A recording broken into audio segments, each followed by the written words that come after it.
Hello, hello les amis, bienvenue. J'avais envie d'une petite guidance ce soir. Donc me voilà. On va commencer avec une déesse pour connaître le thème principal de cette guidance. J'espère que vous allez tous bien et que ma petite apparition vous fait plaisir. On y va. Voilà.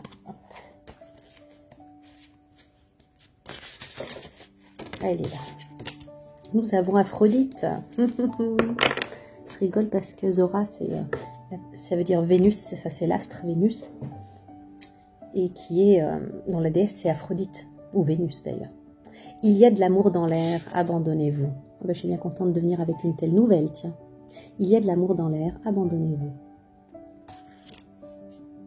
Déesse de l'amour et de la beauté. Yes, c'est bien pour un mois de mai. En plus, d'ailleurs, on est en taureau et la planète maîtresse, c'est bien Vénus, qui est représentée par la déesse Aphrodite. Donc ça tombe très bien aussi. Des relations profitables. Donc en plus, c'est pas de la merde, donc tout va bien. Attendez, on va trop vite là. Mais bon, des relations profitables, c'est déjà pas mal. Hein. Confiance. Je vous montre tout ça. Hein. Dès que j'ai fini de tirer 3 cartes. Nul besoin de s'inquiéter. Ok. Alors, soit j'ai affaire ici à des grands et grandes parano de l'amour qui vont se dire « Ouh là là là là » et on vient vous rassurer en vous disant des relations profitables. Donc, en fait, c'est une personne bien, quoi. Confiance. Et nul besoin de s'inquiéter. Donc ici, pour moi, il y a un gros travail à faire sur la confiance. Et voilà, sur le fait d'accepter que ça puisse arriver quelque chose de bien en amour. Voilà. Ok, on va regarder le passé de cette situation. Entre Terre et Lune. Donc écoutez, je ne sais pas si vous avez eu l'intuition que c'était pour bientôt, là, ou qu'il y a quelque chose qui arriverait bientôt au niveau de l'amour, mais vous avez peut-être eu, d'une façon, comment je peux dire, intuitive, eu l'information déjà. Il y a une notion comme ça, là, entre ciel et terre, c'est cet espace d'invisible, finalement, auquel on a accès et qui nous relie avec le ciel, quoi. Qui relie la terre au ciel, et où on a des informations. Donc il y a quelque chose comme ça, j'ai envie de dire aussi, vos rêves. Est-ce que, je sais pas, dans vos rêves, il y a eu un truc comme ça? Aussi, j'ai une notion quand même d'invisible, de quelque chose qui se cuisine dans l'invisible, et qui se cuisinait déjà dans l'invisible.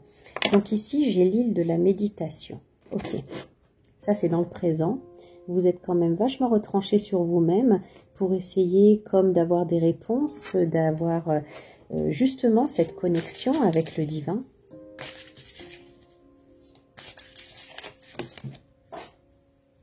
J'y vais. Voilà, j'avais une carte qui avait sauté. Donc ouais, aussi, il me revient que dans l'île de la méditation aussi, on voit ce moine qui prie et qui dit en fait qu'il y a comme la colère qui bloque. En fait, qui bloque bon, c'est normal, hein, c'est humain de ressentir de la colère, mais qui bloque en fait cet accès à l'amour.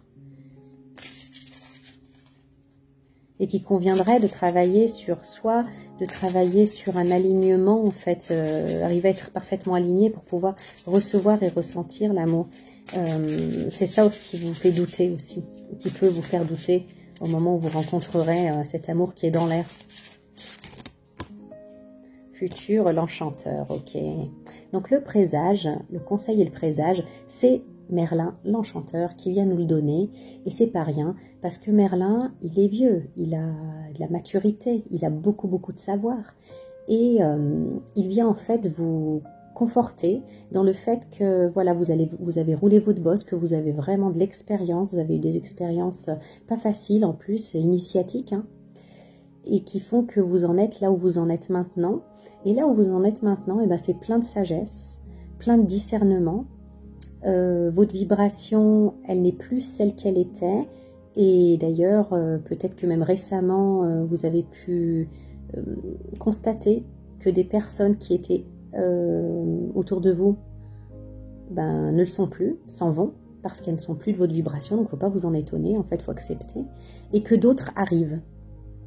Voilà, parce que vous êtes aligné à vous-même, moi je pense qu'il y a une belle guérison, et qu'en plus il y a une grande sagesse grâce à votre expérience, à vos expériences passées, et surtout en fait des expériences qui n'étaient pas forcément faciles, des expériences initiatiques. Donc vous pouvez avoir confiance en vous et en votre discernement, nul besoin de s'inquiéter. Alors l'enchanteur tombe justement sur nul besoin de s'inquiéter. Voilà. J'ai envie d'approfondir un petit peu avec l'oracle de l'énergie. Allez.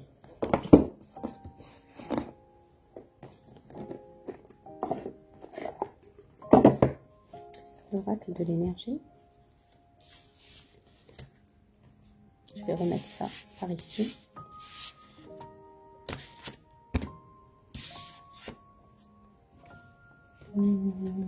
Pardon, je fais mon petit rangement. Mais c'est pas le moment. Allez, zou. Donc, l'oracle de l'énergie, nous avons contrainte financière, bon. Attachement à l'envers. Patience.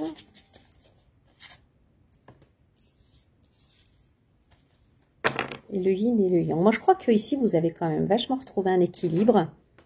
Vous n'êtes plus attaché. Alors, quand je vois contrainte financière, pour moi, c'est pas du tout par rapport à l'argent ou quoi.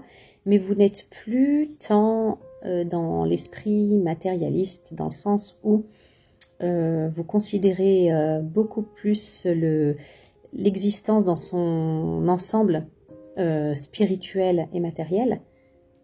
C'est plus un effort pour vous maintenant de considérer la spiritualité en même temps que la matérialité de ce qui arrive.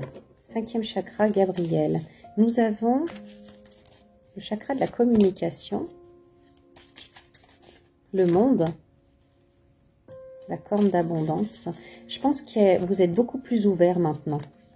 Vous n'avez plus les freins que vous aviez autrefois. Et vous avez transcendé, en fait, finalement, plein de choses. Vous avez pardonné plein de choses. Voilà. Ce qui vous a ouvert à des possibilités, à d'autres possibilités, à des possibilités, des contrées, j'allais dire encore inconnues, au niveau du cœur, au niveau de l'amour, au niveau de votre cœur. Il y a une grande ouverture. Vous sortez de votre zone de confort avec plus d'aisance finalement et plus de confiance en vous-même. Voilà.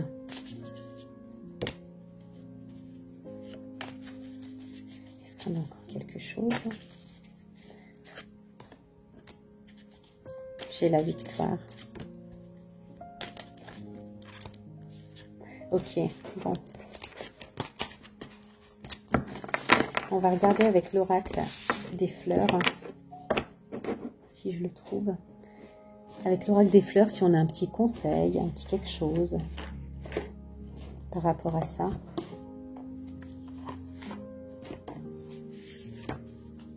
Allez, là tout de suite. On a l'Androsas helvétique.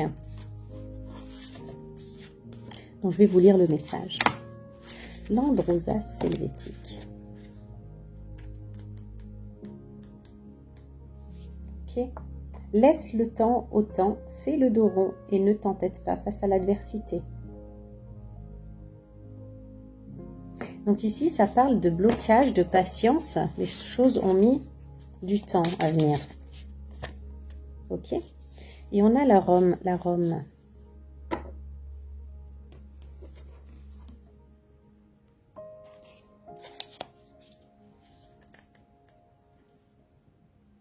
Je me fais plaisir. La Rome, c'est je me fais plaisir.